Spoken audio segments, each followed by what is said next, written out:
My God. What makes the case of Jennifer Pan unique among others in the true crime genre is the overabundance of raw footage freely available in the public domain. There is over 11 hours of material that not only recounts her entire life in meticulous detail, but gives us considerable insight into her psychopathological state. Jennifer herself will narrate her own story in this video, which is the reason the following lead-up segment will be condensed, as a brief outline is all that is needed before delving into the extraordinary mind of this individual. Jennifer was born in Markham, Ontario, where she was raised with her older brother in a middle-class household. Her parents, Beek and Han, were originally from Vietnam, and their method of parenting was strict, very strict, what some might even class as authoritarian. Success and achievement from their children were seen as outright obligations, whether it be in academics or extracurricular activity. And some might argue these expectations took precedence over the well-being of the children themselves. Jennifer initially took the imposed pressure in her stride and put everything she had into figure skating. She had exceptional talent, and at one point was expected to compete in the Winter Olympics. But she suffered a serious knee injury at the age of 14 and was told she could no longer compete. Her dreams were cut short. But of more concern was that her parents' expectations now had to be met through the more traditional route of education. And the issue was that Jennifer wasn't anywhere near as academically gifted as she was athletic. She was averaging a C- when her parents wanted straight A's. So rather than communicate with them, she decided to meet their expectations under false pretenses and began faking her test results. This led to her faking her end-of-year report cards, which eventually led to her faking a high school diploma, and then a university acceptance letter to study pharmacology. In the abstract world of her parents, Jennifer was on her way to a noble and well-paid career in medical health care, when in reality, she was a high school dropout living with her drug dealer boyfriend, whom she had been dating in secret for almost 8 years. She was eventually found out in 2010 when her parents discovered she had been living a double life, and was then given an ultimatum. At 24 years old, she had to choose between one of two options. Option 1 was that she had to live at home under a strict regime, cease all contact with her boyfriend, and only leave the house to go back to school and pursue an education. Option 2 was that she could do whatever she wanted, but she would then be disowned from her family. She could never return home, and all financial support would cease immediately. Jennifer evidently decided neither option would suffice. Why didn't she just choose the second option, though? Like, she wasn't doing anything at home anyways, and she was lying, so why didn't she just do the second one? So she created option number 3. She had her boyfriend arrange a mock home invasion where 3 of his acquaintances her boyfriend's would enter a drug the Pan dealer. Are you household telling me he doesn't make any money? gone wrong. The 2 instructions were to first ransack the home and then murder the parents. The planned date was Monday the 8th of November, with the scheduled time being roughly 11 p.m. Jennifer would unlock the front door, and 3 figures were caught on a neighbor's surveillance camera entering the home at 11:05. They were then seen running out just under 18 minutes later. It was at that exact time 911 received a call from the same household.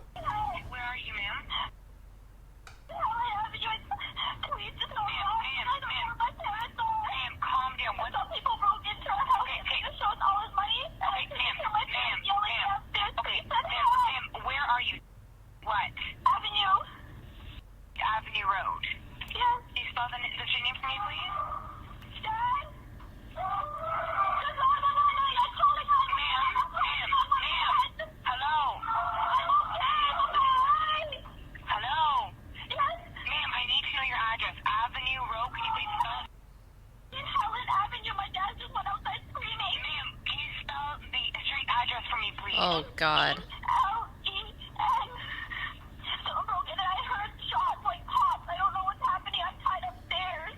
Beek Pan was shot twice, once in the neck and once in the head. She was killed immediately. The father, Han, was also shot twice, once in the shoulder and once in the face. He astonishingly survived and was put into an induced coma once he arrived at the hospital. Jennifer was taken to the same hospital as a precaution, but was soon cleared of injury. She sat by her father's bedside for roughly 3 hours before she was taken to the Markham police station to give a statement as a witness. Form of fear.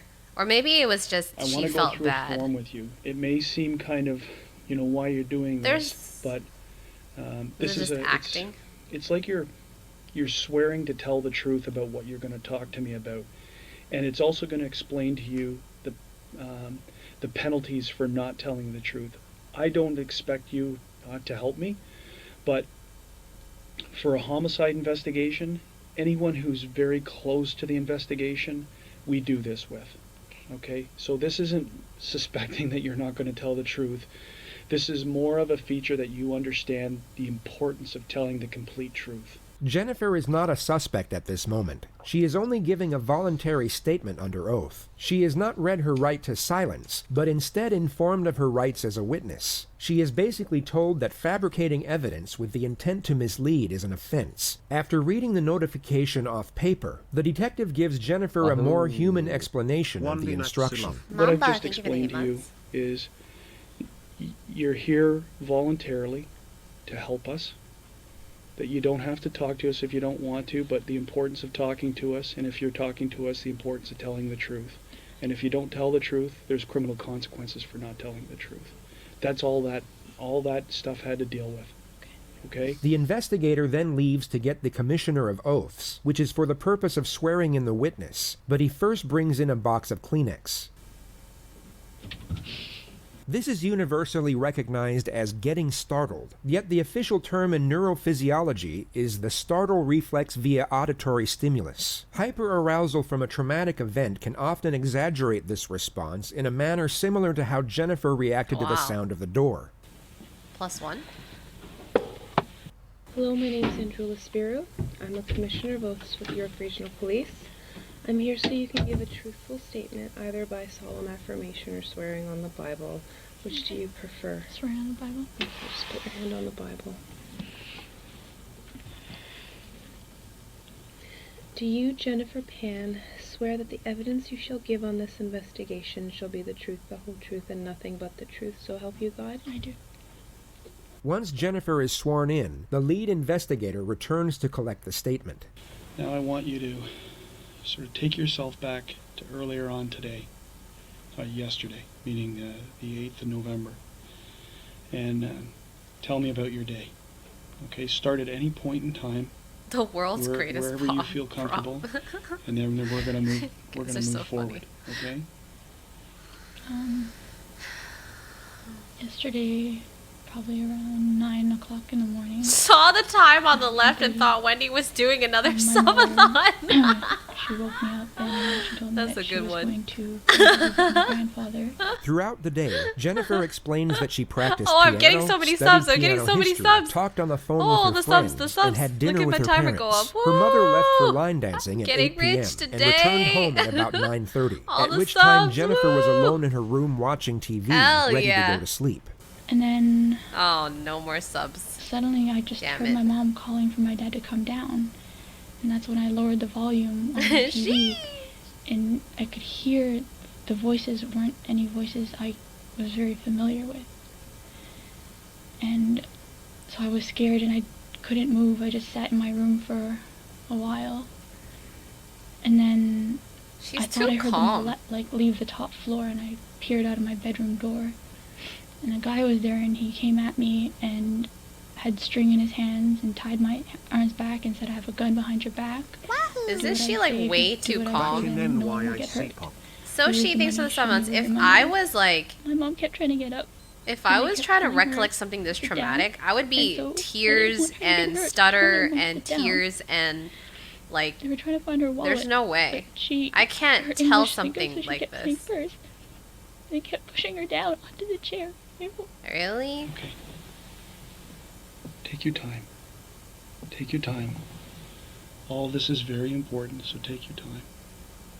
Jennifer's nonverbal communication up to this point has made sense, and the reflection of her mother's last moments seems to push her over the edge. It could be assumed the detective still considers Jennifer a victim at this moment, but in the next moment, he will start becoming What's that, suspicious.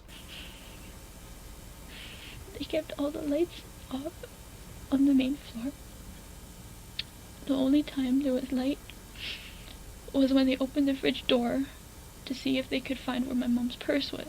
Take yourself back to a moment in your life when you have been overwhelmingly upset about something, and at the same time were trying to explain to someone why you were upset. You wouldn't quietly and reservedly convey That's the what I'm trying to events. You would say. likely blurt them out in a forceful and disordered manner. Your sole focus would be on processing your thoughts and conveying them into speech. The emotional turbulence of severe hysteria and grief makes it very I'm difficult. confused. Didn't she say she was in the second floor?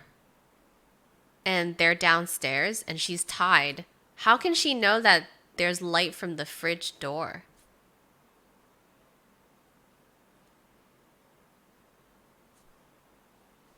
They brought her down? To convey thought into actual dialogue, and the simple wording of a sentence becomes very challenging. Jennifer seems to be more concentrated on how she's being perceived, yet finds her words easily and executes her sentences perfectly. One of the gentlemen asked my father if he had money in his wallet and where his wallet was. So they took me, because I was next to the stairwell, they took me up the stairs to show them where my father's wallet was, but I didn't know. They had turned the room upside down. I didn't know where his pants were at that time.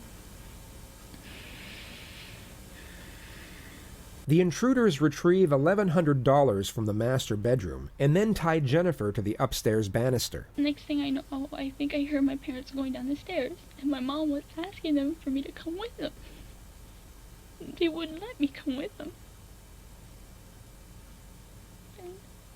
She's a much better actor than the other dude. The say was, "You lied. You lied to us. You lied to us." She's got the cock. And She's then got I the heard cock. Smelly cat, thanks for the 7 months. The demon made her do it. my mom screamed. I yelled out for her. And a couple more pops.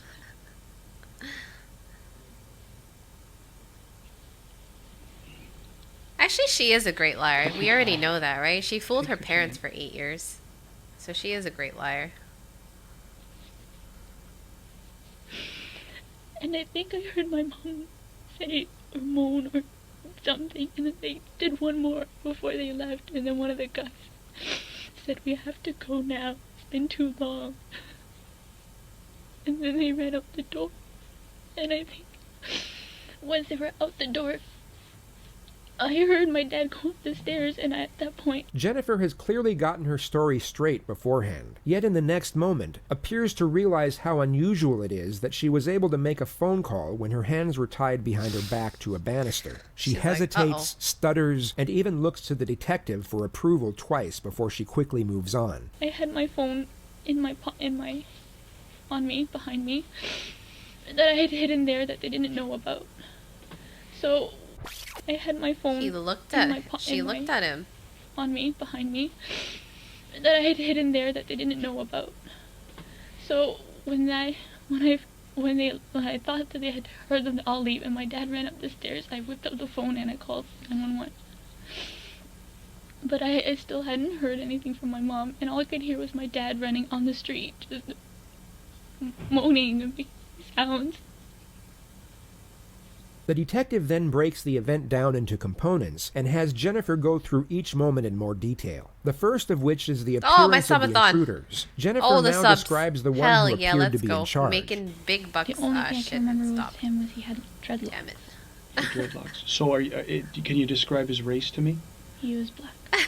Was his head covered? Was his face covered? Do you remember anything about that? Just that his dreadlocks were kind of like flopping all over the place. I couldn't really see his face, and they kept the lights dark as much as possible. Did he have a gun? Yes. Did you see the gun? I only saw the top part of the gun. What did it look like? Kind of, it was black. Yeah. Do you know where the other guys involved in this are? I know one stayed with my parents downstairs. Okay. The other one, I'm not, at that point in time, I was more focused on him, like, he was seeing me and he was coming after me. So you're I saying think- there's 3 for sure? Yeah. That's all? You saw a total of 3 at one time? You saw 3 people Yes. together? Yes, when I went downstairs, I Okay. saw 3 shadows. She details the appearances of the other 2 assailants, whom she asserts were also black males. The detective then brings her back to the one in charge. Now, the first guy who spoke to you, what kind of, did he have any accent? Was None it that clear? I could make out. Was it Just clear English? English, Unbroken? unbroken. No accent? From the terms he used, I didn't get to pick up an accent, no. The He terms. used short phrases. He sounded Canadian. I would say, yes, he was born here. How does she know he was She born asserts that here? the second intruder didn't speak, while the third had a Caribbean accent. She then goes on to say she was taken downstairs for a brief moment and saw her parents under guard in the living Did room. he Her say father was A? asked where his wallet was, and he told them it was in the master bedroom. Jennifer was then taken back upstairs alone with two of the assailants to help them find it. They don't find the wallet, but instead retrieve a pile of cash from inside the nightstand. Jennifer was then tied to the upstairs banister and left alone as the intruders went back down. And the next thing I can hear are them telling my parents to move to the basement. Okay. And I'm asking them, why, where are you going? And my mom's yelling to me, I want my daughter. Why can't my daughter come too? I want my daughter. Jennifer then hears one of the intruders yell, "You lied to us." Who do you hear yelling, "You lied to us," or to that Number extent? 3. Number 3. To my, How does I'm she assuming know it's so to my father, clearly? because he was Or the one remember asking for the so wallet. clearly? Now you hear this commotion downstairs. You said you heard 2 pops. And you heard who scream? Your mom. And what was she screaming? Do you remember? I couldn't make it out. It No? was kind of like a cry yell, so it was just, Okay. they had made the first round, or pop, and they had said, okay, that's enough. Let's go. Who said that? Whose voice is that? Number 1. Okay. And then I heard one more after that. And they were like, that's enough. Let's go. Okay. And again, that's number 1. Yeah. So what do you hear next after you hear the This is scrambling? so that They're weird. gone. Because you're It's hearing like she's no reading more. I from a gather that's how you script. assume they're gone, is because you don't hear it. Then you hear your dad, I reached for my phone at Okay. that point. and you call 911. Okay. When your father exits, Yeah, you it hear the is door very open. too like Did you hear your dog? straightforward. And Like then you she's just- not And I even can hear, thinking. like, the outside noises. She's not Okay. even trying Like the to. wind. You know, I think the one thing that I realize as well is that usually when you recall events, you pause and you like look, your eyes look to a certain side when you're trying to like think and recall something, right? She's not even thinking. She's just like straight answering immediately. You know what I mean? Like there's no pausing, there's no thinking, there's no recollecting. She's just telling the story. Coming in, and I just hear my dad, I think he's... The same You sweater. think No, that this he's is my sustained merch. some I have kind of injury cats. because he's not. You can't understand. I'm a what good he's person. saying. I have cats on my sweater. Okay. She has nothing on What her about? sweater. She's do crazy. you, can you hear your mom? I got my kitties on Okay. my sweater. I'm good. Where does your dad go? Do you know where? You never see your dad again until when we're at the hospital. I think She's that's got no what you cats. said, right? I saw him when he was on the gurney. Is there any reason to suspect, or anything that's happened in the recent weeks leading up, that would have you guys be a target of some type Didn't of incident like this? didn't the dad survive or He something? lived a straightforward, kind of almost routine life. Whenever Jennifer smiles, it takes her a couple seconds to realize she's not exhibiting the correct behavior, and she then snaps back into her solemn stare. Too The two sad. looks are so diametrically opposed to each other that it becomes glaringly obvious she's forcing one of the emotions. What, in your opinion, would cause people to target your house to think there was a large quantity of money? I'm not sure. Now, you say your mom drives a Lexus. Oh, It could be because of the aesthetics. the yeah. Lexus. What about your dad? He drives a Mercedes, and he And a loves that baby. Mercedes, Is that right? and he The loves that questions end baby. here, and the Why is she detective so leaves the room for half an enthusiastic hour about to that? double check if he needs any more information. After 15 minutes of Jennifer waiting alone, we're gifted with another performance of the startle reflex, only this time it's slightly less convincing.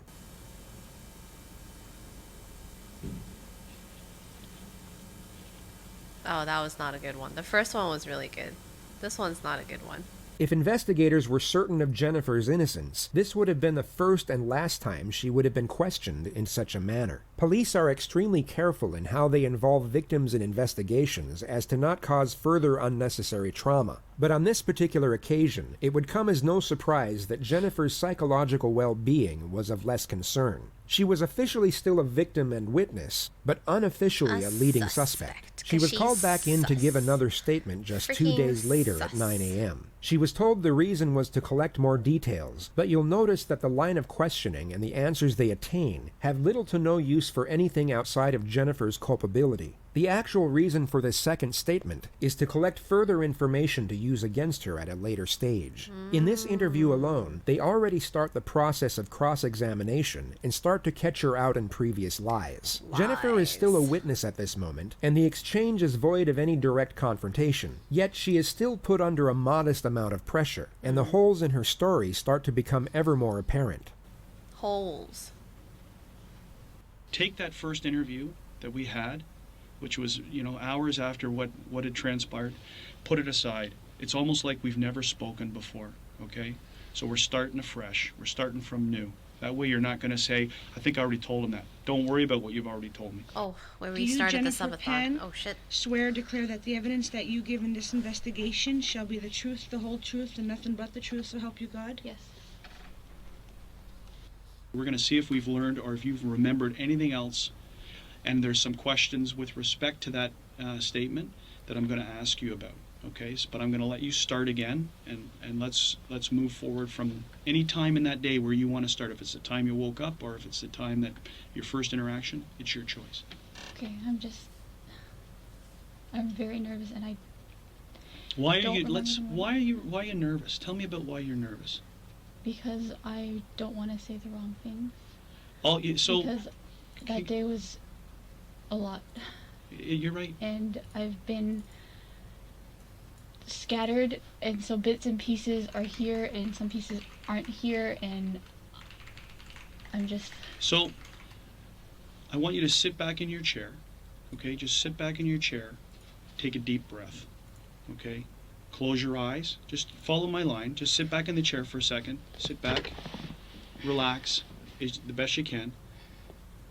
Close your eyes and just breathe for a minute. Okay?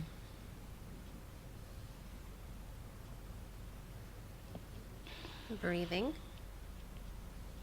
The most curious detail you've probably come to notice is this. It's known as a self-pacifying gesture. A person who does this is most often uncomfortable and sometimes fearful of what lies ahead. It's a coping mechanism to dissipate stress and afford self-assurance.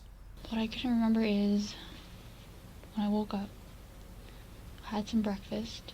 She practices on the piano, studies piano history, plays games on her phone, and speaks with her friends on Facebook during the morning hours. Her mom leaves to visit her grandfather at around noon and returns at 3 p.m. to prepare dinner. Her father comes home at around 4:30 from work, and dinner is served 1 hour later. Her mother leaves for line dancing at 7, then returns at 9:30. Jennifer at this point is in bed talking with her friend on the phone, and her father is in the computer room. She then hears her mother loudly call out to her father. What is she saying? She's calling him by his name and to come down. Okay, so give us verbatim. What do you hear her saying? In Vietnamese, she's like, Hanoi, xuống đây. She's clearly aware that she has to appear mournful over the subject matter, and sensibly draws out this emotion at the correct moments. Yet what's fascinating is how she's unable to maintain this emotion when inquired over the same elements. In this very moment, she appears completely grief-stricken, but when the investigator inquires further, this supposed grief rapidly dissipates. It's extremely difficult to convincingly act out an emotion while evaluating a question. It requires two completely different parts of the brain, which is why most people can only do one of these things at a time. This is exactly what you see in the next moment, and continuously throughout this interview. And what does that translate to? That's my father's name, Han. Come down here. Does she say anything else associated with that? I can't hear clearly because, like, I was on the phone and the TV was on, Sure. but that's what I heard. Is she yelling? Or is it normal? It's a loud, she's not yelling, but it's a loud tone. Okay. She then hangs up the phone with her friend once she hears the commotion. As I'm hanging up the phone with him, I hear footsteps going up the stairs. Okay. But they're heavier footsteps than what is to be expected from my parents. Okay. Jennifer hears unfamiliar voices, so she opens her door to investigate. She has spoken for 2 minutes up to this point without being interrupted, and once again manages to build up her emotion to correlate with a supposedly terrifying event. Yet as soon as the detective interjects with a question, we once again see this emotion dissipate. I peered out, and there was a person in what would have been my brother's room. And where's your brother's room located? Just a little bit down the, I could see from my doorway to his doorway, just Okay. a little bit down the hall. Okay. The first intruder then robs Jennifer at gunpoint before taking her to the ground floor, where she then sees her parents sitting next to each other. From where I was standing, my father was sitting on the right, and my mother was sitting on the left, Sitting where? on our couch. Sitting on the couch. Are they looking out towards you? No, their backs are towards me. Okay. And you're now on the ground level? Are you There's on the floor? so much movement. Or on the I'm sitting sitting on on the the stairs? floor. I'm sitting on the floor. All right, where are your hands?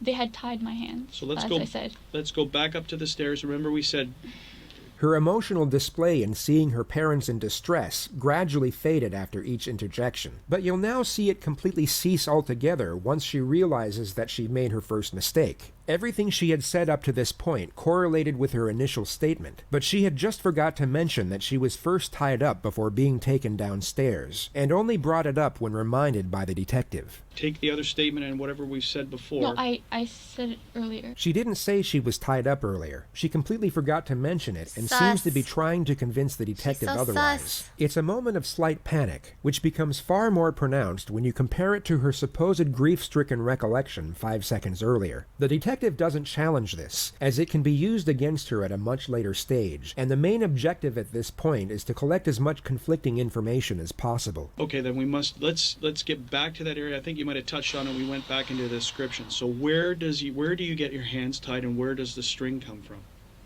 I'm not sure where the string comes from, but he had the string. Okay. And after I gave him my money, that's when he tied my hands. She is then taken downstairs where she sees her mother being interrogated by the second assailant over the whereabouts of the cash. According to her first statement, the second assailant never said a word the entire time. He had pushed her back onto the couch, and she Who kept pushed her? number 2. Okay. He was pushing her back onto the couch, and she kept saying, "Where's my purse? Where's my purse?"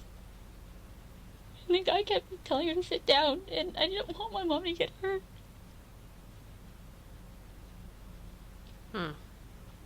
How many times does she get up and get pushed back down?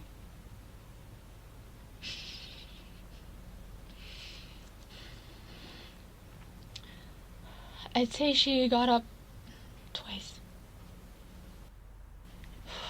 Has number 2 uttered a word at this point in time? God, how does she? I can't remember hearing him. Okay.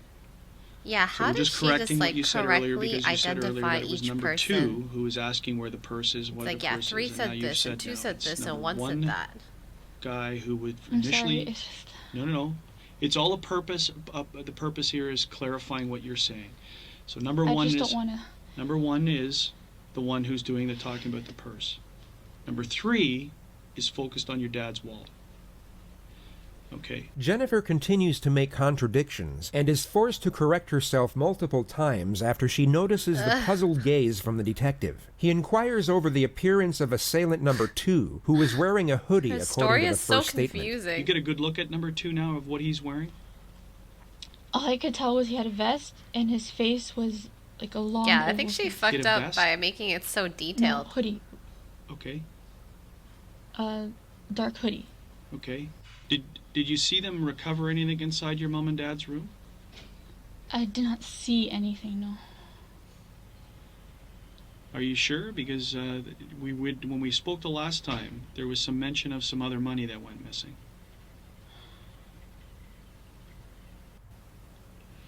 I believe when they were looking for my father's wallet, they had opened the drawer, and there was it was in an envelope What drawer would that have been in? if you're at the doorway where I was standing on the left side, bedside table. Whose side of the bed is it? That's my mother's side of the bed. Okay. More than likely a total coincidence, yet she almost appears to be praying that she gave the correct response. Fortunately for her, she was correct on this occasion. And approximately how much money? I'm not sure how much she took out for our trip, but I can only estimate about a few $100s. Few hundred, because at the time, the last time Or you told me, you were pretty adamant about $1,100. $1,100. So I'm curious to know how you came up with that number.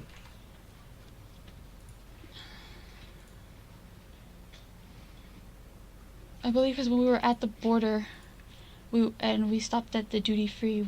My mother was deciding whether to use her U.S. currency or her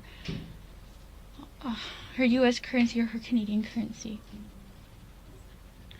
So it was at that time you remember hearing $1,100, Huh? and that's what is that the inference you're saying is that because you're pretty solid, saying that it was $1,100 that went missing, that was taken, and that you saw it when we spoke, and who took it, who took possession of the money. I'm sorry. It's all right. The detective lets the contradiction slide once more. Jennifer is then brought to the moment where the intruders had just left and she is tied to the upstairs banister. Let's come back to now. You're being taken to the banister in the cool. upper. I don't Don't remember. apologize, okay? I'm going to try and ask you questions to try and clarify points, okay? If you don't remember, you don't remember. Okay, so there's no apologizing. The only reason you would apologize to me is if you lied to me. No. Okay, No, it's so I just then in this case, then don't apologize to me. It's okay. Okay, I'm going to ask you questions to clarify points. Okay. You're now bound to this, to the railing. Can you show me, can you stand up and turn around and tell me, just show on the camera, how your hands are bound? And how you are against the railing. You don't have to sit down, I just need to see how you were. just tell you. The only reason that I'm trying to, I need to do this, is that I'm also going to ask you, is that so take this back to, take it out of a traumatizing event, which it is, and put yourself into a more clinical position, because I want to see how you could physically get your phone out of your waistband. We're obviously going to need to know that. This It's is- very important. So This is. traumatize a I hope way, she now figured put this yourself out. into Did she figure just this a state out? of, I need to mechanically show how I can get access to my phone.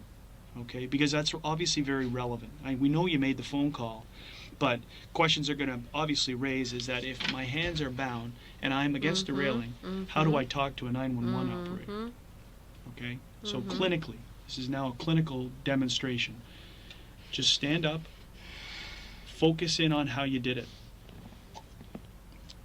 This is the second one, Luna. And I want you to stick that in Is your that a waistband Tim as an Hortons example. coffee? Okay, so Sorry, I was just just take your sweater off, because this kinda will be a wanted very Timmy's smooth, now. very quick thing. It's a one-time demonstration. I'm not going to ask you to repeat it. The two critical parts of this demonstration are where Jennifer states she was tied, and the movement of her arms as she takes her phone out of her pocket. The investigator is hoping the mechanics of the two components would be illogical and contradict each other. I tied my upper arm Yes? around the banister, Yes? but my hands were bound together. So She your hands definitely bound together, figured and this this out. is the arm that's the strings wrapped around against the banister? Okay, so now how can you get to the phone? And how do you make the phone call? Whether it be a stroke of luck or that Jennifer had prepared for this moment, this actually made sense. Had her arms gone left or the point of restraint been below the elbow, none of this would have been possible. It's perhaps the single moment where Jennifer's statement was somewhat beneficial to her defense. We know Jennifer was tied up when police arrived, but the assumption was that she had her phone in her hands the entire time and wouldn't have had to retrieve it from her waistband. She can now argue that this portion of her testimony is genuine. 911? And do you talk down like that? Yes, I'm yelling at the phone like this. And how can you hear? I turned the Speaker. volume on max. Oh. Yes? So that's exactly the way that you're talking to her against the railing. I feel like she could have said speakerphone, Okay, that's good enough. Sit down. and it would have Jennifer worked, is right? then brought back to the moment just before she heard the gunshots. At this point, I started hearing my parents get up. And they're moving. And my mom's yelling, "Where's my daughter? I want my daughter. Where's my daughter?" And I'm yelling, "Mom, I'm here." Here. Jennifer, take a Kleenex and Are there any actual Just- tears? take a minute. Are You'll those notice tissues that she even doesn't wet? wipe her eyes or blow her nose. Does she even just have buries her tears? face in the tissue, which the detective later testified remained completely dry. Dry? Bruh. Okay. There's not even any So tears. we're now down in the basement. They're down in the. You know your parents are down in the basement. She can't even. If she's gonna put on an act, at least learn to My mom- fake cry. I Damn. heard her squeal. Multiple Sahara pops Desert occur over thereafter here. before she hears the intruders leave through the front door. Once the door closed, I heard my father. He ran up the stairs, and all I could hear was moaning. Yeah. Once I heard him starting to move, that's when I pulled out the phone and I was trying to call 911. This is untrue. She only realized her father was alive midway through the 911 call. And in that exact moment, you can actually hear genuine fear in her voice compared to her fabricated panic the moment before. Some people broke into our house and paid us all his money. And they came from my parents yelling upstairs. Please send help. Where are you? What? Avenue. Avenue Road. Yes. Can you spell the street name for me, please? Dad.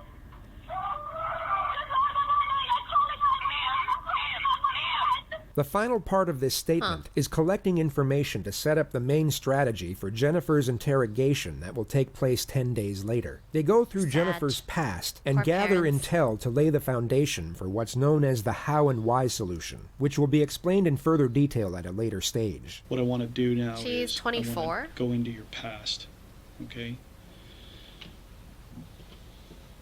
And start talking about things that have been going on with you. Ah man. The detective Can you now imagine- morphs into can a you imagine therapist, raising and what's this? fascinating is how Jennifer Jesus. doesn't once question the new line of inquisition. Many So argue sad. that it was the first time Jennifer was even asked about such matters, giving reason for her willingness to open up. This may have been the first time in her life she was able to process her frustrations and vent to someone who appeared to care. The first topic is her parents, and the expectations and pressures she was under to succeed, which led to her faking her grades and then her college degree as to not be a disappointment. How did you feel about that? How did you feel about having to lie to your parents?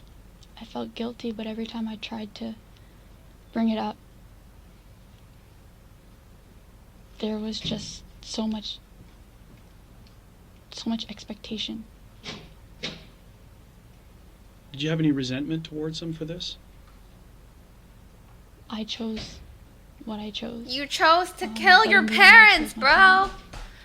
She just referred to the freaking ultimatum she was crazy. given by her father. The choice to live at home and go back to school, or be completely cut off by her parents and live with her boyfriend. Oh Information my gathering God. on Jennifer's past goes on for roughly 2 hours and 20 minutes. The detective then ends the exchange by putting her under some pressure. It's not a direct confrontation, but it's by far the most uncomfortable position she's been in up to this point. The detective subtly switches back to the home invasion and how the intruders were able to gain access without breaking in. Like you didn't hear a doorbell, you didn't hear a door knock, you didn't hear a door kicked in, you didn't.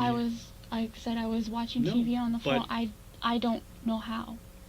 Yeah, I know. We went over that back and forth. We don't know how. So somehow they got into your house Somehow. by getting through your mom down on the lower level, right? Because she's the only one who's down She there. was the only one down there. So it's very confusing. Generally, random events Mm-hmm. are not, in most cases, random. There's a rhyme or reason why they've come to your house. Mm-hmm. But from what you've told me inside the house, the only thing that you hear them saying to you is they're looking for money. They're not looking for a specific quantity of money? No. So you're telling me that you had no involvement in what happened, meaning not saying how the outcome came, but you had no involvement in any type of illegal activity that would have drawn you or the attention of you to have bad people come to your house looking for large sums of money. You're not involved in this any which way. Because the question obviously stands, Jennifer, is you're upstairs and they're downstairs. Right? So it's a natural concern Yeah. when why would they leave you alone? Why would they? Why would they not do the same Yeah, to you? exactly. Makes no sense. Like, why would they murder her parents You and can't not answer her? that question? That's The hella only thing I can sus. say is he said I cooperated. But I asked him to take me. The number with my one mom. guy? The number one guy said you cooperated. Okay. Who's to say this whole thing isn't a lie? That what you're telling me is a lie? It's a lie, Your Because Honor. if you are lying, it's the most cold-blooded thing that I've ever faced in my life. True. 'Cause it is. Bro, I don't know how she keeps scrunching her face, but not a single real tear comes out of her. Craziness, dude. She just keeps scrunching her face like it's like she's trying There to is nothing squeeze that her you've said to face me today for a is a tear to lie. come out, but nothing's coming out. Now, Cold as ice. back to another very difficult question. But if I don't ask it, I'm going to be... It's an obvious one. The resentment that you may have had towards your parents for the interference in your relationship and your life and essentially locking you down in your house. At the end of the day, I love my parents and I chose to be with them. That is true. I feel like And if I they would not wanted leave to, a I could have witness. just left. That's true. But I didn't. I wanted to stay with them and take care of them. Makes no sense So to this leave a wasn't witness. some evil plot that you thought up to... Oh my God, no. No interaction, no belief, you didn't have anything to do with this thing at all whatsoever. You don't engage in illegal activity? No. Because you know that it'll be very easily, it will be a very easy thing to discredit you on, right? We're in the process of dating trying a to drug add credibility dealer. to what you tell us, and that's through I the don't know, process man. of asking It's people kinda and doing sus. whatever. Through that same process, it will be very easy to find the flaws in what you've said, which again then turns the focus back to you. Okay? I don't. It's a natural progress. It's a natural thing that investigators do. We eliminate people, or we draw our attention to them. It's a natural thing. It's not brain surgery. Okay. It's not brain surgery. The detective leaves the room for 20 minutes to allow Jennifer to stew in her own thoughts before they end Marinate. the statement. He comes back to add one last bit of psychological pressure that he carefully disguises as reassurance. Jennifer will leave terrified, but still believe the police are on her side. Okay, we're done essentially. How are you feeling? Sorry, you really scared me. Did I? What did I scare you about? Sit down and take a load off. Tell me how you're feeling and how I scared you. I don't want you walking away from here thinking I'm evil. I want you to walking around from here thinking that this guy is helping investigate my mom's murder and he's going to turn over every stone possible to make sure that we catch the people who do that. That's what I want you feeling. So I don't want you walking away from here thinking that I scared you or I'm a bad man. Sometimes we have to ask very, very difficult He's questions. the good guy but here. it's my You're job. the bad man, Jennifer. You. You're our only link. You're it. Until your dad is back and being able to be spoken to, right now you're our only link to this case. Her father had bullet fragments lodged in his face that doctors couldn't remove, and a shattered neck bone. At the time of this interview, the consensus was that if he did regain consciousness, he would be useless as a witness due to irreversible brain damage. Oh. So we may rely on you heavily until we can speak to your father. Okay? So don't be afraid. If you've told the truth, the last thing you should be afraid of is anything. If you've told the truth and you've been truthful through this whole process, then you're helping. You're doing your part. Okay? And don't be afraid of me.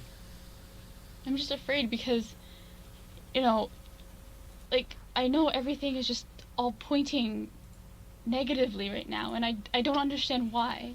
I feel that, like, the way you're speaking to me, it's kind of like, Why do I know you you care? said that you had to say those things, but it's here, and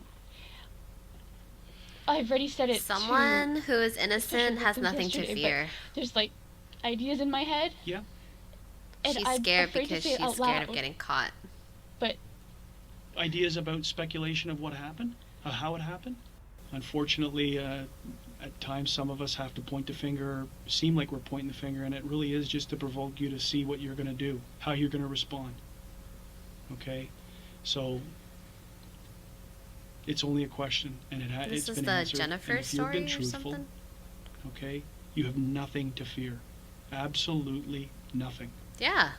Okay? She has nothing to fear if she's an actual victim and she's telling Police the truth. kept Jennifer under close What's there to observation fear? from this point forward. A surveillance detail was assigned to track her every movement, and she was even monitored at her mother's funeral 3 days later. that the According to boyfriend? reports, she was emotionless the majority of the time, only showing what appeared to be feigned grief at certain moments. She never shed a single tear, and kept her eyes to the floor or completely shut for the Oh, that's her entirety of the brother. service. Jennifer's Where was father her had in brother fact throughout all awoken of from this? his induced coma the day prior, and Oh, miraculously seemed to remember everything Oh, from the wow. night of the incident. He would give an official statement Oh. in secret on November 16th, and multiple parts of his story contradicted what Jennifer had told police. The most significant detail was that she was never tied up, but instead walking around freely and talking with the intruders as Oh if they were my friends. God. He actually spoke with Jennifer over the phone, but was informed by investigators to act amnesic and not to confront her, only to ask her if she thought her ex-boyfriend was behind it. She stated that she was almost certain he wasn't. The only issue with Han's statement was that he had suffered minor brain damage from the gunshot, which could be used by a defense team to refute his testimony in court, or even get it thrown out altogether. Furthermore, it was essentially his word against Jennifer's, and their turbulent relationship would also work greatly in the defense's favor. York Regional Police knew they needed a confession for the best possible chance at securing a conviction, so they assigned their most experienced investigator to conduct Jennifer's interrogation. She was called back into the Markham Again. Police Station on the 22nd of November at 2:30 p.m., a week and a half after the incident took place. So just for the record, it is the 22nd of November 2010. 2010. We're Wow, at this is like the 11 years ago. 5 District Station in the town of Markham. My computer right now says 2:39 in the afternoon. Okay. Just for the record, my name is Detective William Gates. You can just call me Bill here today. And what do you like to Bill be called? Gates? Yes. He said What do call you him Bill, prefer? but his Jen or name is Jennifer? William. Bill Gates? You Anyone? there? Okay, so Mod Jen, check? you're Fuck. aware that the Bill audio tape Gates? and everything's on. It's the same as last time. Okay, you've been here on 2 other occasions, I understand, on the 9th of November, and I believe again on the 11th of November. Is that correct? Okay. And do you know why we're here today? Yeah, regarding what?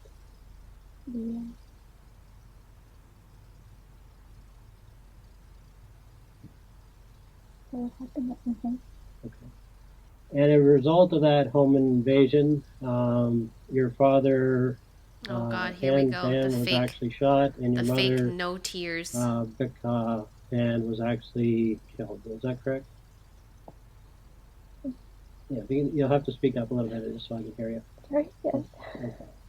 What's unique about this interrogator is how he immediately adopts a no-nonsense approach, yet manages to build rapport and remain sympathetic at the same time. You'll see that he has far less patience compared to the previous investigator, yet True. seems to create a stronger connection with the suspect. It's a hard thing to explain, but easily observed as you'll soon find out. So that's what we're going to discuss here today. He said, Jennifer no this time demons. around has read her rights to silence rather than her rights as a witness. No If she knew Uber. anything about the law in Canada, she would be wise to the fact that she is now a suspect. Fortunately for the investigator, she remains completely naive to the situation throughout the opening phase of the interrogation, making her far more susceptible to the strategy he is about to employ.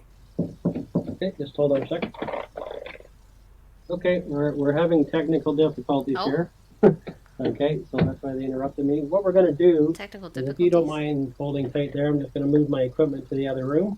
Okay, and then I'll come over and we'll move over there next door. Okay? I'm just not comfortable being alone. Okay, I'm going to be right here though.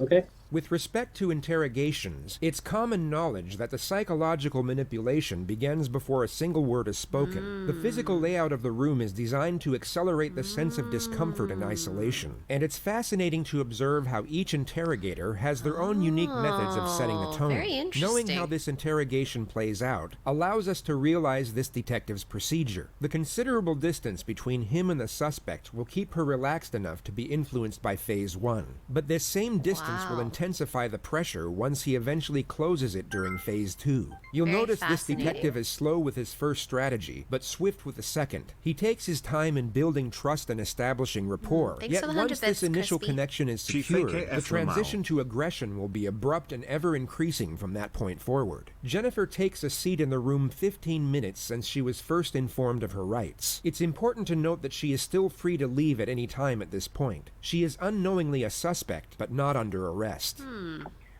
So She just can for the leave? record, this room Why is she is being here? videotaped and audio taped, just like the other one, okay? I feel like her Yeah, being gonna here, grab which my is shirt and voluntary, stuff for you, okay? is working against Okay. her, right? The detective goes through Jennifer's history of teaching piano and her earlier years of high-level figure I guess skating, maybe she which was thinks cut because short she's due to helping the injury. If you didn't get investigation injured, would you still be that doing she it? seems more innocent because she's helping, Yeah. but they're like building a case against her. And did you, as far as that, did Yeah, you that's true. do like competition skating, or and how did you do with that? I wasn't at the top of the pack, but was the middle average. Yeah, so that's good though. But you did actually enjoy it. It was more than just going for competition. You enjoyed actually doing I was petrified of the competition. it. Okay. All right. Do you have any students right now? Or? No. Okay. And why not? The students I were teaching, they went to high school and lost interest. Oh, okay. Yeah, too big for piano.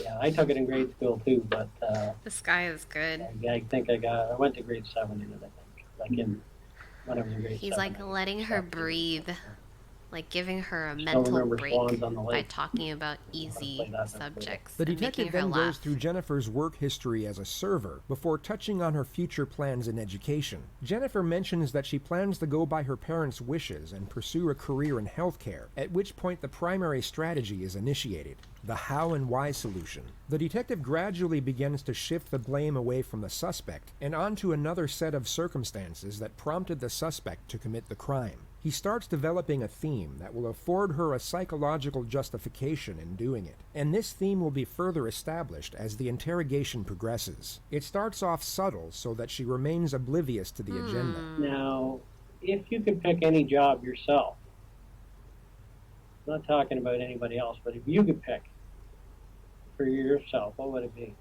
Twitch streamer. Just I'm kidding. be a piano teacher like when I come home.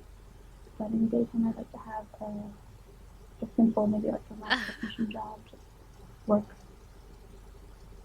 8 hours a day, and come home and teach piano. This is an answer the detective was hoping for. Jennifer's preferred career choice is at odds with what her parents wanted, so he now builds on the concept of the overly controlling parent and the unfair limitations it causes the child. He then links this concept with the subject of Jennifer's boyfriend and how she was kept from seeing him. Now, eventually you were discussing Daniel. What happened with that relationship? Daniel. I hid it from my parents at first. They didn't agree with me having a boyfriend. Okay. And once they found out, they didn't like the fact that he was of mixed race. Oh. Okay. And they told me to stop seeing him. Okay. Hmm. And how did that make you feel? She dated him for 8 years, so she was like what, 16, all the way to 24. That's crazy. Filled an empty void. And so it felt that a part of me was missing. When you broke up, you felt the part was missing? Is that what you're saying? When they first told me to stop seeing him, stop talking to him, I felt like a part of me was missing. I wanted to go with depression. How did they find out? One day when my mother came to pick me up, she saw me in the shop now Okay. Dropped you off. at Pacific Mall, and my mother was coming to pick me up from Pacific Mall. Okay. And somehow they saw each other, I guess? Oh, my mother saw me hugging kissing the dog. Okay. That gave it away. What happened next? I tried to bring him home. My mother at first was like, bring him home, let us meet him. When I brought him home, they automatically didn't like him for some reason. Okay. And that's when they told me to stop seeing him. Okay. So you were told to stop seeing him. So what happened then? At first, I stopped for a while. But like I said, I just felt really empty and I felt depression. It's called Jennifer's I Solution. started talking Yeah. again. Jennifer then goes on to explain in further detail how she carried on the relationship in secret and how it became more and more of a struggle hiding it from her parents. Okay, wait. Can I tell you guys a side story? I remember trying to hide like a guy that I was dating. I was like dating this guy for like a few weeks or something, and then he came over to my house while my parents were away, and we were just chilling. Like literally nothing was happening. He was just chilling with me. And then my parents came home faster than I thought they would. And then this was like when I think I was like 16 or 17 at the time. The guy's like same age as me. And then we heard the door opening. We're like, fuck, what do we do? And then it was so funny because like he ran out the back door with his socks, but we left his shoes at the front. So stupid. And we're like, and my mom was like, who dis? And then he had to like come out from the backyard with his socks, walk of shame out the front door. So funny. How was Daniel taking it when the parents said that you gotta hide the shoes. Gotta hide the shoes, boys and girls.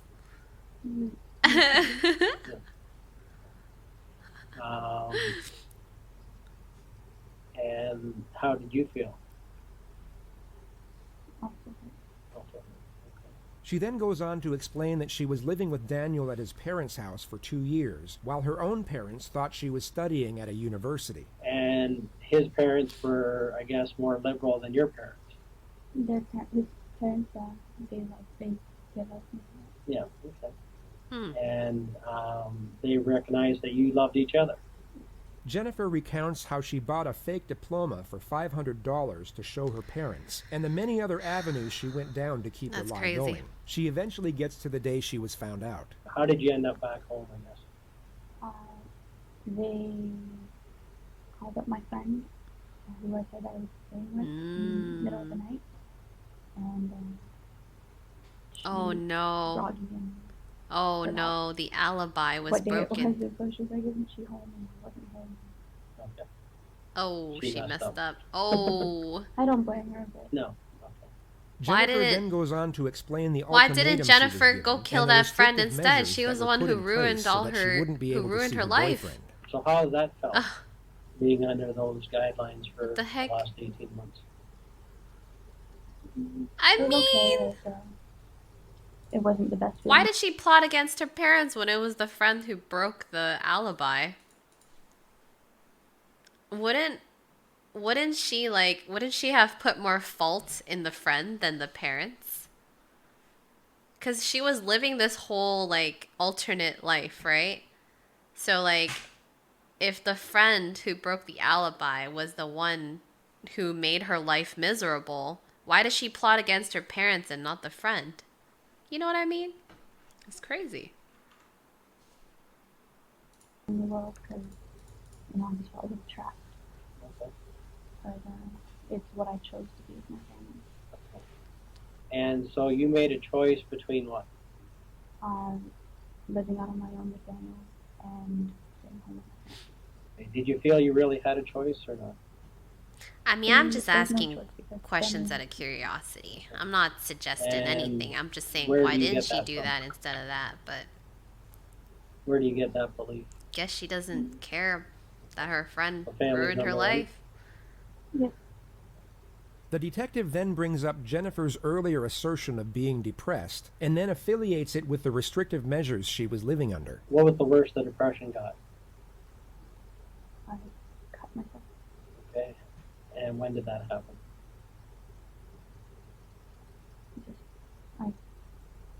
Where did you cut? On my wrist, and once people started noticing, I had it other places, but never twice in the same spot. So how many cuts do you have on you? Now, none. None? They've healed? Okay. And did you want to kill yourself? Yeah. Jennifer asserts that she tried to kill herself when she was 19 by overdosing on 19. sleeping tablets. She also states that her self-harm was a distractor from the pain and frustrations she was going through. Did you ever feel that they expected too much of you? How so? Comparison to other people. Okay. So who I would they think she compare you just to? wanted freedom, chat, and she thought that was the only way. Classmates, No. clubmates. She technically had the choice of freedom, but And she so wanted the some of money. them have been successful recently. She wanted the money. And what did they say to you? She did have a choice of freedom. Wish you could have been that person. Okay, so that's pretty hard, right? Hard to She take wanted for you. both. What I've heard all my life. Nothing. Did you ever feel like, I know you're smart and they believe you're very smart, Yeah, I think but it's did you ever called feel Jennifer's you solution weren't as because it smart was as like what they thought her that you were? answer I get that to feeling. what was That offered to it's her. pretty Like she tough came to up live up with to their expectations. the like, C. Your dad ultimately would Parents like to gave her see you A be and like a B, and she doctor. came up with C. Those That's were why pretty they high called it standards Jennifer's for solution. Anybody. Not everybody can be a doctor. Okay? But they may have acted like you could have done it no problem.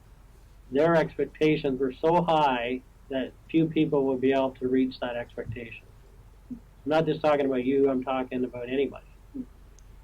Being And it disowned is not started at really a young good age. pick. The detective further Yeah, it's explores not, the but I stresses of mean- living with overly strict parents, and Jennifer explains in further details the way she would cope, which for the most part was lying about her grades and living a double life with her boyfriend. How did it feel having to lie to them all those years? Really hard.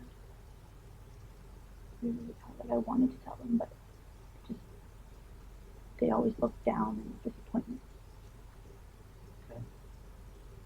I'm sure there were days when you actually planned that this is the day I'm going to tell them, and then Yeah. you just couldn't spit it out.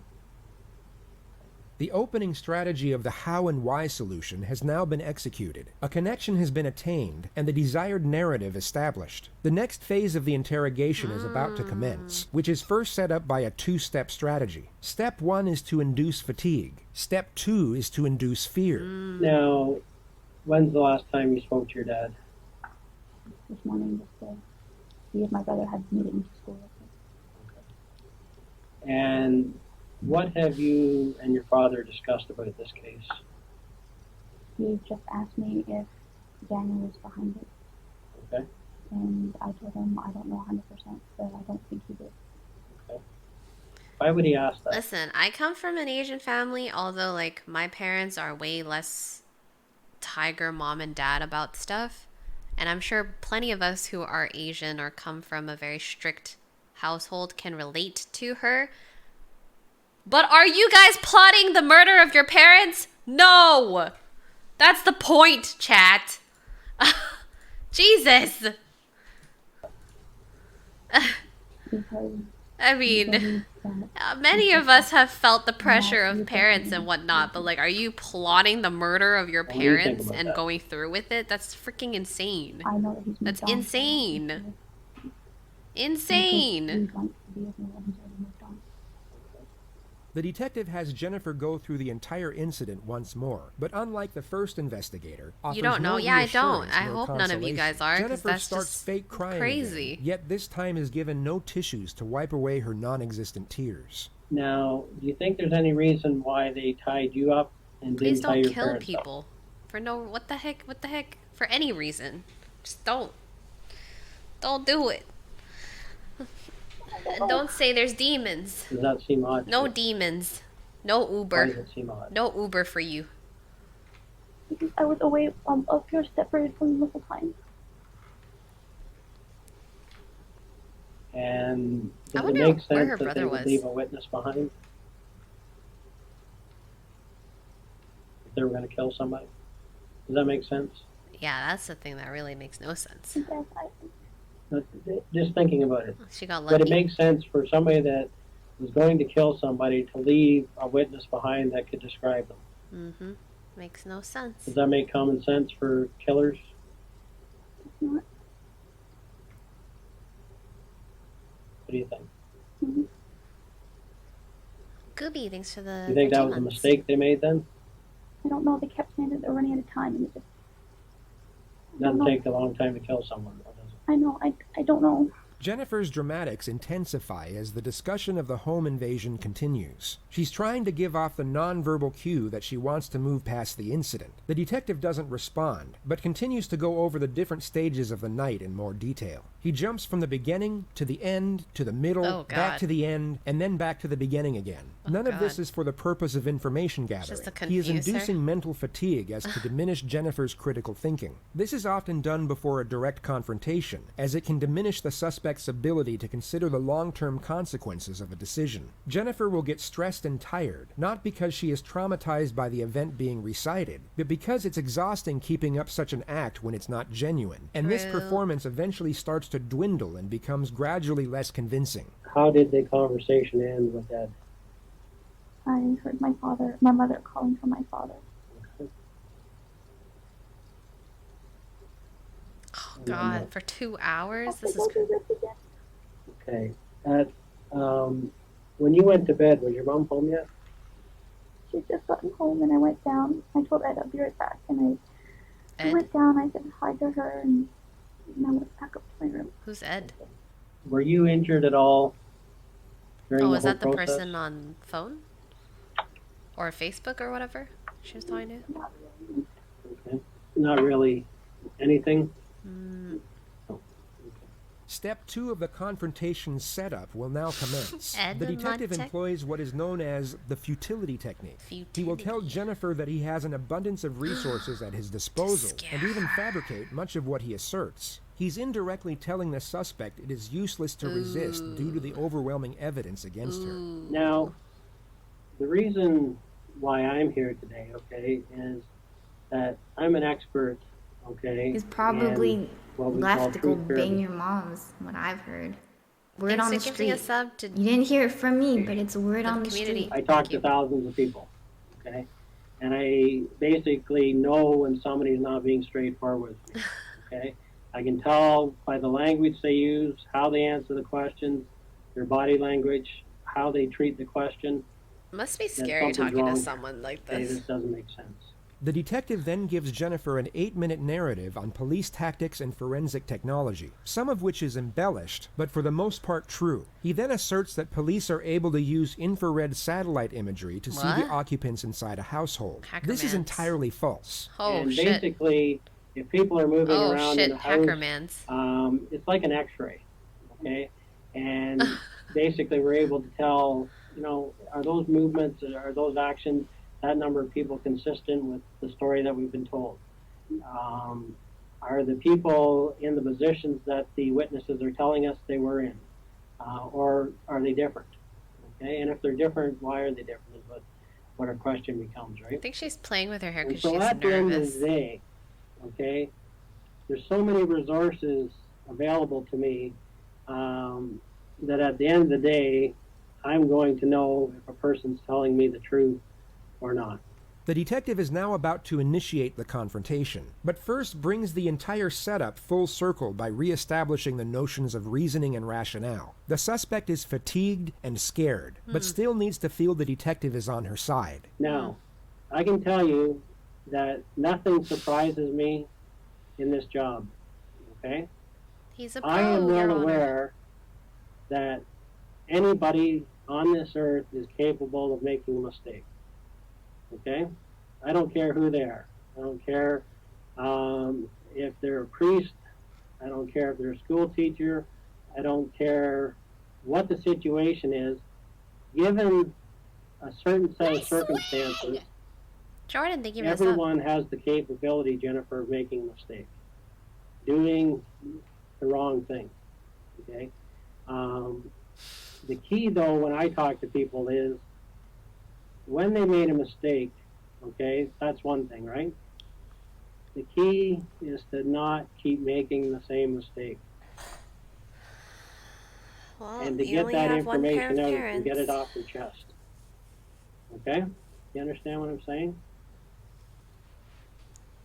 So at the end of the day, from this case, and I can tell you I've spent literally a week on this case going over information after information accessing all the sources, speaking to every other expert on the case.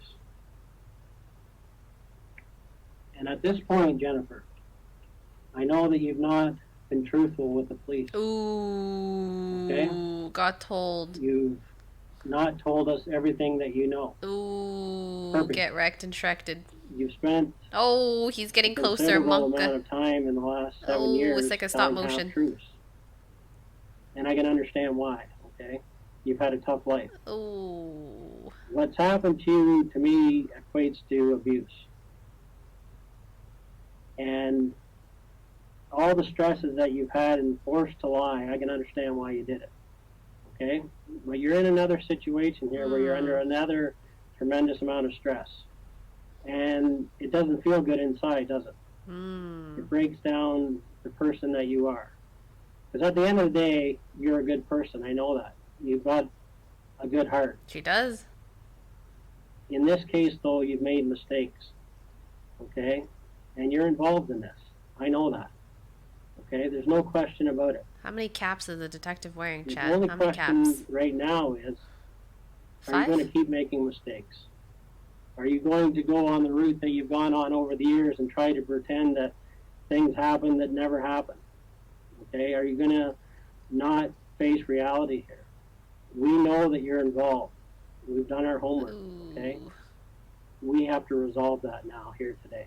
Are they still trying to get like a... I need to know from you. They're trying to what get really like happened. a admittance And out I of know her, why like this has to happened. get her to admit to it. You have spent your whole A life confession. trying Yeah. to live up to expectations that you can't meet, okay? And that stress the hell out of you. You're a 24-year-old woman being treated like a 15-year-old, okay? You've never done anything that terrible in your life, but you're being treated like you have. You're not being treated What like the happens if they adult don't that get a you are. confession Yes, out you of her? made some mistakes. Big deal. You're not the first person that has gone out and not told their parents that they're dating a guy, because in your culture they don't accept it. I understand that. I've talked to people in here that have kept that secret for their whole life from their parents. Okay, so that's not abnormal, but that puts a lot of stress on you, right? That's not easy for you, is it? No. Now, what we need to get down to here today, Jen, is what really happened. You need to tell me what went on, because you know who was in that house that night. Is she gonna confess? I feel like she's just gonna continue to not confess. You do, Jen. There's no question about Is she that. gonna crack okay? down? I don't While know. remaining I actually don't empathetic know and the ending. understanding, the detective still needs to keep Jennifer's confidence low. He watches for denials and stops them immediately. Letting the suspect deny her guilt will only increase Pause, confidence champ. and morale. This needs to be stripped away as much as possible, as early as possible. There's no question about it, okay? The focus is kept from the magnitude of the crime and concentrated on the justifications of why someone would commit it. Yes, their intentions might have been good, but they're not realistic. They're not, Dan, were they? She's 24 here. Jen? Their expectations weren't realistic, were they? You couldn't live up to them, could you? You tried to. Right? Am I right? Monka. And finally you had to bite back, right? You had no other choice. You felt like you had no other options. You thought of everything else, including killing yourself. This is Canada. We're in the 21st century. Why did he say this is Canada? cannot take everything out of a person. You can have expectations for your kids, but you can't expect them to do everything the way you want. It doesn't feel good to have secrets, does it? Canada, our You have to let home me know and native what happened land. Okay? Okay. This is But Canada. you were involved. I'm gonna start right? saying that. That's the part we need. Chat. This is Okay? Canada. We need to hear that from you because we know you were. The detective appears to be getting nowhere, so he now lowers the gauge of admission. A confession to a lesser offense is far easier to attain, but once it is attained, can be used to build on the more damnatory elements of the case. You'll also notice that he uses broad terms that infer guilt, yet don't directly accuse Jennifer of murder. You knew before that night that this was going to happen. I'm going to make that easy on you. That's a true statement, right? You knew before that night that they were coming. Right? Whew. I can feel secondhand pressure from this. It's not worth it anymore. It's hurting you. Hello?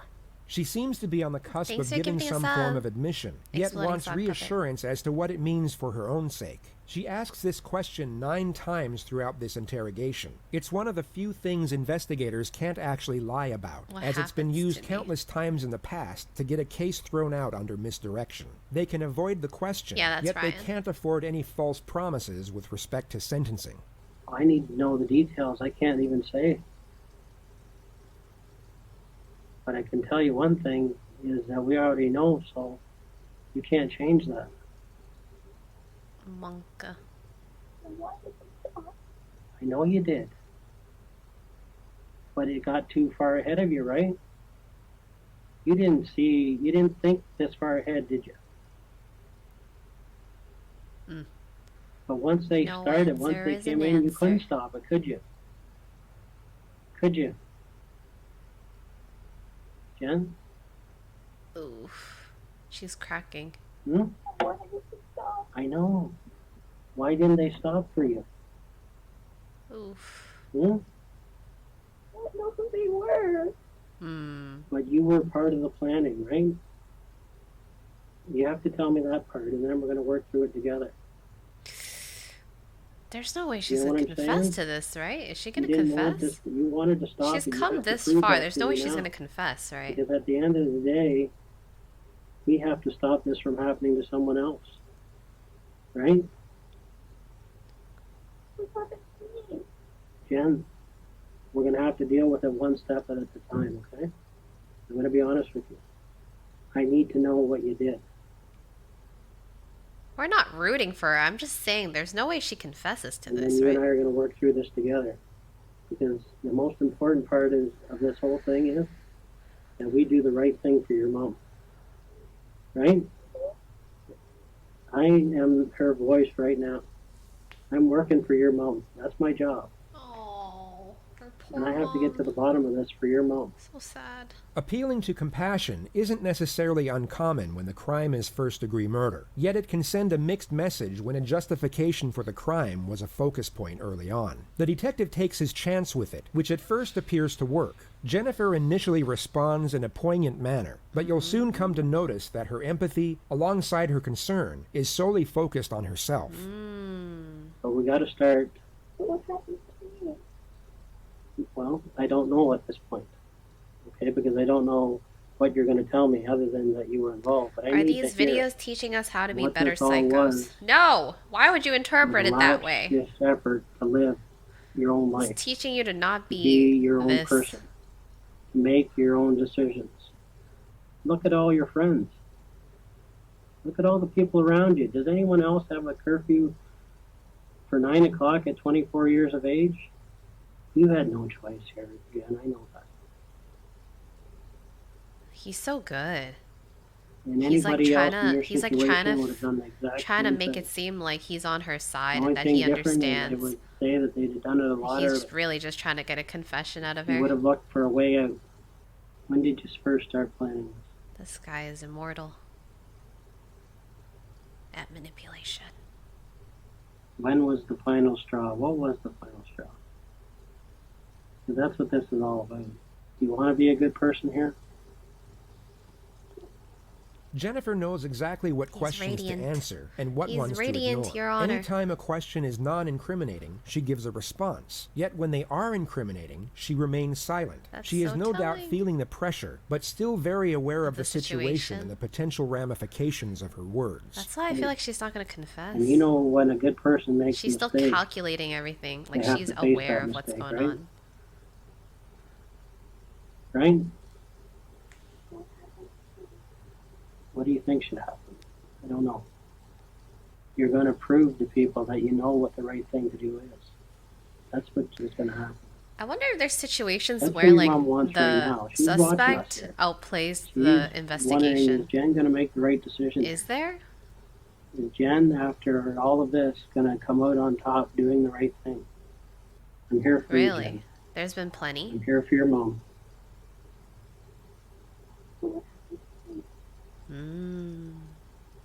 Damn. Well, you have to tell. It's one of those situations, you know what? We know that what you did, okay? But you have to be able to explain to me what happened, okay? I can't tell you what's exactly going to happen to you.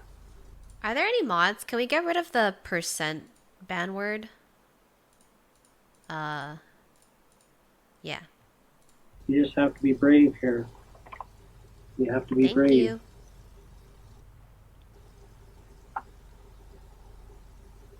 Three hours, 20 minutes, 3 and 26 hours. seconds. The exact amount of time it took for Jennifer to display genuine emotion. The investigator would later testify this was the first moment the suspect was being authentic. He allows her to fixate on whatever thought brought this on, and remains completely silent for just under 2 minutes. It was blocked because of the rust drops. But we're back. Sorry, aren't you? Thanks, mods.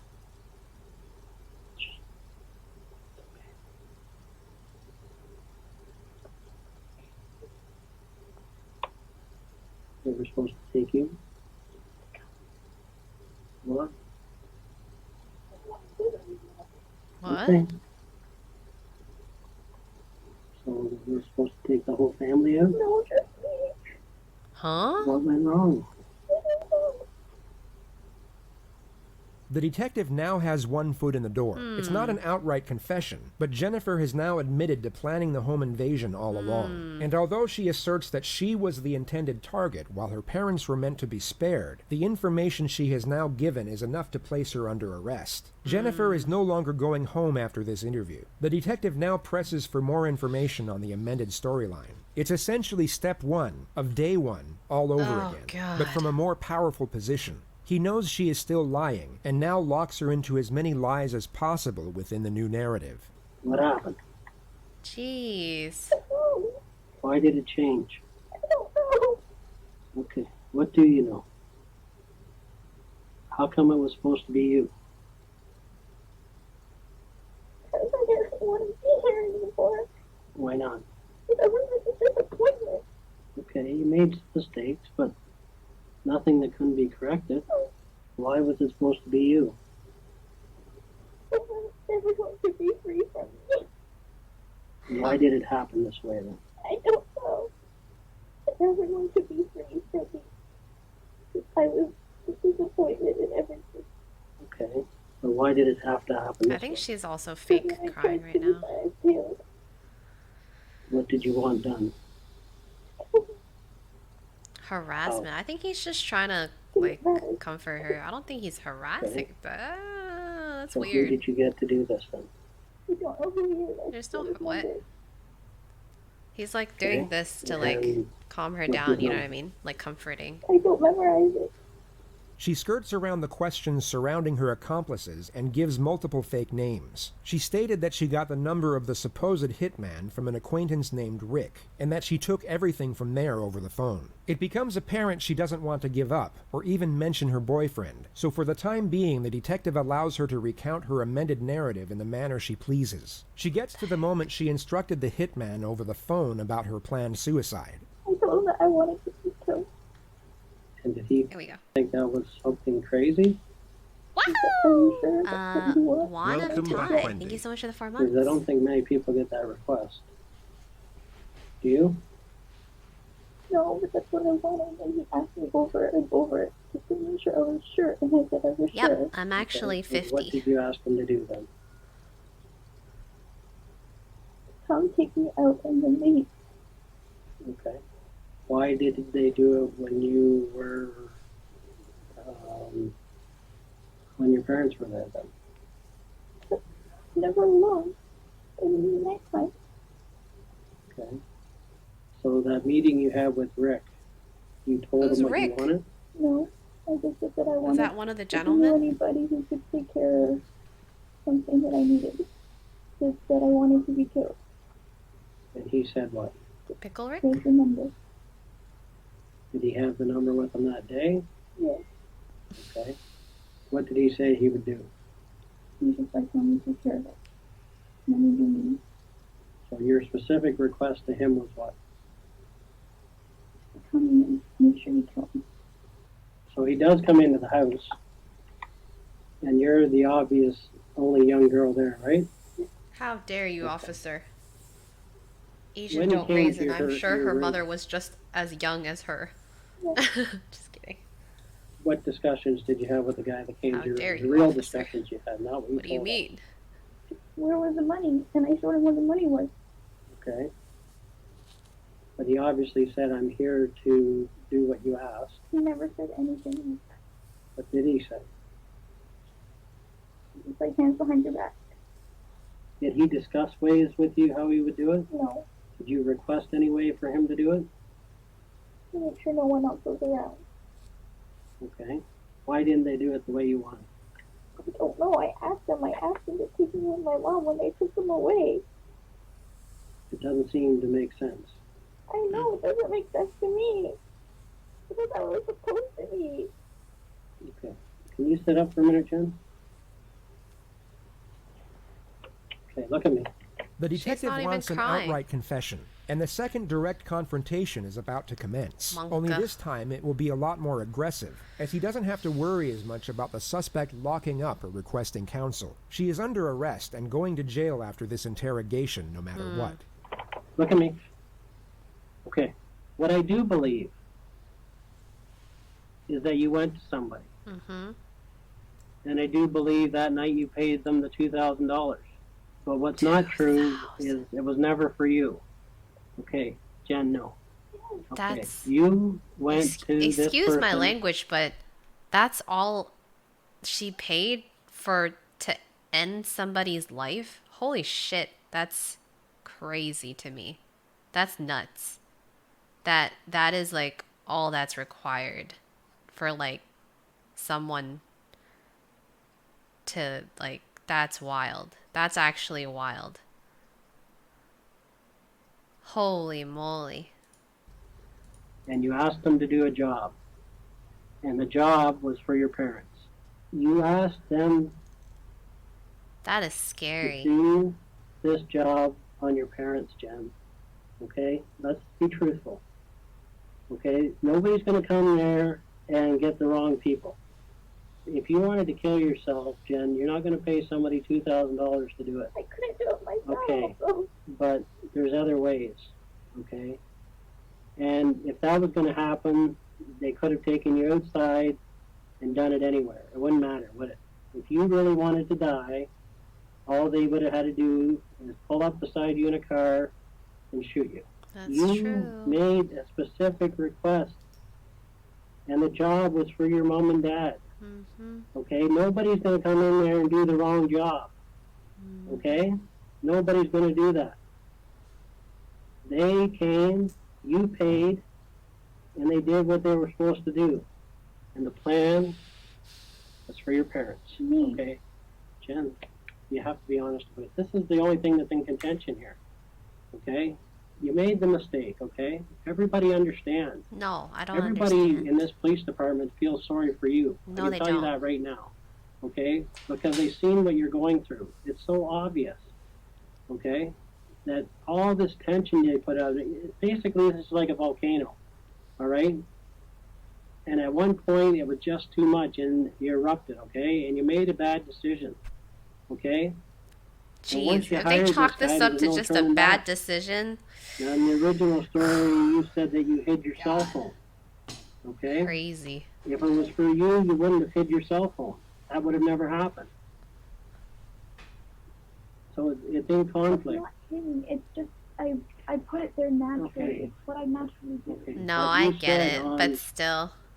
tape that you hid it there and that they didn't know about it. That's your language, not mine, Jen.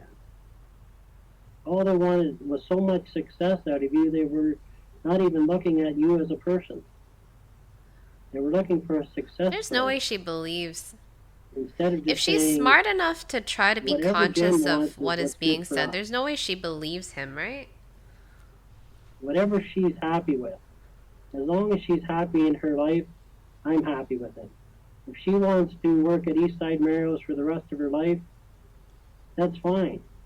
If she wants to be a piano teacher, that's great. If she wants to continue figure skating, that's wonderful.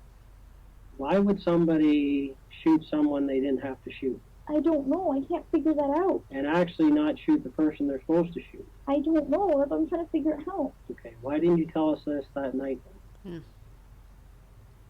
I was scared. Scared of what? Telling the truth? Yes. That I wanted to die. But Okay, instead, but listen, if you wanted to die, you would tell us everything because it wouldn't matter. It's true. Jen. If you really wanted to die, you would tell us everything because it doesn't really matter. Right? It does matter because the wrong person got hurt. And my dad's suffering. I appreciate that's what happened in the end, but that's what was supposed to happen. Okay? The good thing about this is your dad did live. And that went against the plan. If you could make this decision over, you would change it. Okay? You would change it. Right? Of course. If I knew who was going to get hurt, of course I would. Jen, you knew who was going to get hurt. That's the whole issue. Okay, that's the whole issue here. You gave them the plan for your parents, right? Exactly. She did That's all I know. need to hear. No. Jen, you did. No, and this is not going to go anywhere because I wanted them to kill me. Tell me what happened. I told you what happened. Okay, all of it. You did. Okay, all you have to do is tell me right now. Bill, yes, I made a mistake. Bill, yes, I made a mistake. This plan was for my parents. Nope, she's not going to say it. The detective gets no further admission from this point forward, she's not gonna so he confess to leaves it. Jennifer alone for 3 minutes to play with her hair before he comes back and charges her with first-degree murder. Well, okay. I need you to listen close to me, okay, Jen? At this point in the investigation, okay, I'm going to be arresting you for murder. Oof. Okay? Also attempted murder and conspiracy to commit murder. Yikes. You understand that? Just have to tell me if you understand those charges. Just say yes or no. Yes. Okay. So what we're going to do right now is, do you have your own lawyer? No. No? Oh, she doesn't have a lawyer. That's why she's... Do you have a lawyer you would like to speak to that you know of? No. Okay. Would you like to speak to duty counsel? Well, she got wrecked and I'm shrekted. the one who can help me understand. Okay, so who would that be? I don't know. So do you have a lawyer? You said that you were on my side. And I was... Okay, I am on your side, Jen. What would you like to do? I don't have any idea what to do. Do you want me to call duty counsel for you? What's duty Okay. counsel? Is Or that is like there an any other attorney? lawyer that you would like? Like a public So at this defender. point, you wish Like to a speak to duty counsel free. Is that just like a free What I would have person to you get? get you to do is actually empty all your pockets on the table here. Oh, I I'm see. going to make sure that they're making a call to duty counsel, and we'll line that up, and you can speak to the duty counsel in private, okay? They do nothing for you?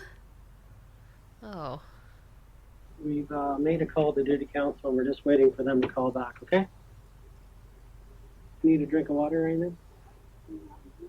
What's that? I do have to go ahead and speak to these officers, but I'll come back and speak to you, okay? But we gotta take care of the lawyers, okay? That's the priority right now, okay? The next time Jennifer would see this detective would be when he testified at her trial. It Oh. began on the 14th of March, 2014, and Jennifer pled not guilty to all charges. Her interrogation tape was one of the more damning pieces of evidence put forward by the prosecution. Yet the most damning were the 116 What? text messages between her and her boyfriend in the 6 hours leading up to the murder. They thought using burner phones to communicate would cover their tracks, yet forensics were able to uncover the entire discussion just 1 month after the incident. They spoke in detail about how the crime would be carried out, and it was enough to convict them both, as well as each of the intruders who were linked to the crime via DNA evidence and witness testimony. They were all found guilty of first-degree murder and given a life sentence without the possibility of parole for 25 years. Jennifer Pan is now 34 years of age. She is currently serving her sentence at the Grand Valley Institution for Women in Kitchener, Ontario. She will be first eligible for parole in November of 2035. Holy Jesus. Damn. What about your dad? He drives a Mercedes and he loves that baby. Is that right? I can't. Oh, that's funny. That's what I laughed at that too when he said that. With respect. Oh, when she said that, that's too funny. Oh, yeah. She was like, and he loves that baby. That's so freaking, I can't, dude.